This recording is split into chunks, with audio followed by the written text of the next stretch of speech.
Oi pessoal, eu sou a Maria Catarina, aqui da coordenação de redação do Poliedro São José dos Campos, mas em nome de toda a equipe de redação, vim fazer alguns comentários sobre a proposta que o Enem pediu agora em 2018. Bom, a frase tema foi manipulação do comportamento do usuário pelo controle de dados na internet. A gente já consegue perceber, por essa formulação, uma diferença com relação aos anos anteriores.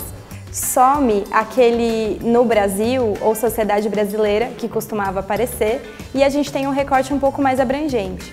Isso vai permitir que o candidato trabalhe com um pouco mais de liberdade comparando o contexto nacional com outros países ou até mesmo abordando um recorte mais internacional. Outra questão que muda é que a gente não tem aquele indicativo tão claro da questão a ser trabalhada. Por exemplo, desafios ou caminhos. O candidato precisava perceber todos esses recortes centrais da frase tema para falar sobre manipulação, sobre o comportamento do usuário, sobre o controle de dados e sobre a internet em si.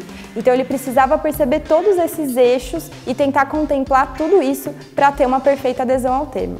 Outra questão que a gente vai perceber é uma coletânea um pouco mais longa e o conteúdo dos textos também muda um pouquinho, ele fica um pouco mais complexo. Então era possível que o candidato trouxesse um pouco sobre reflexões ideológicas, políticas, com relação a essa intenção da manipulação de dados na internet. Então esse caminho também era uma possibilidade.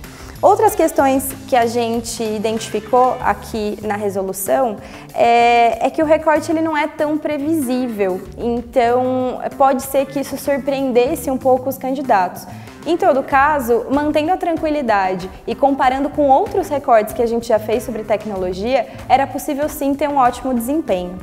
Como repertório externo, era possível dialogar bastante com filosofia, trazendo, por exemplo, as teorias do Foucault, pensando sobre liberdade, sobre a própria ideia do panóptico.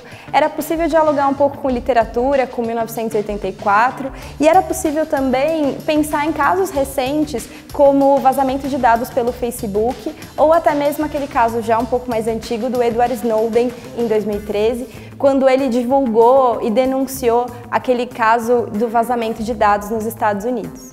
E para a gente finalizar, uma outra questão que talvez pudesse despertar alguma angústia é com relação à anulação na competência 5.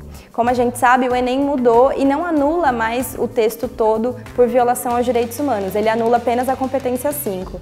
Nesse caso, o que geraria essa anulação da competência 5 é qualquer menção à censura ou à limitação da liberdade do usuário no uso da internet. Então, se ele seguisse por esse caminho, seria uma proposta de intervenção delicada. Fora isso, pensando em como o próprio Estado poderia regulamentar, trazendo o Marco Civil da internet, ou pensando em como as empresas podem ser um pouco mais explícitas, dizendo como elas fazem a utilização dos dados, isso seriam propostas de intervenção super factíveis e coerentes ao que o Enem esperava. Bom, pessoal, é isso. Obrigada por ter assistido o nosso vídeo. Acompanhe as próximas resoluções e os outros vídeos relativos a essa prova. Obrigada!